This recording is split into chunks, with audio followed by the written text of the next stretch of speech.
Ayer hablé con Dios, me dijo que me prepare, que lo mío ya viene en camino.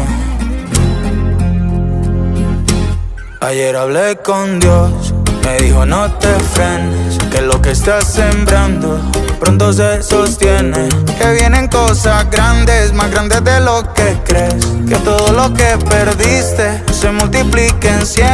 Que no mires para abajo cuando el mundo critique. Que el que resiste fuerte es el que después dirige. Que el proceso duele, pero te construye. Y el que confía en Dios nunca se destruye.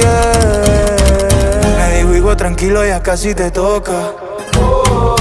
Que el tiempo perfecto nunca se equivoca. Que aguante un poco más, que no me desenfoque.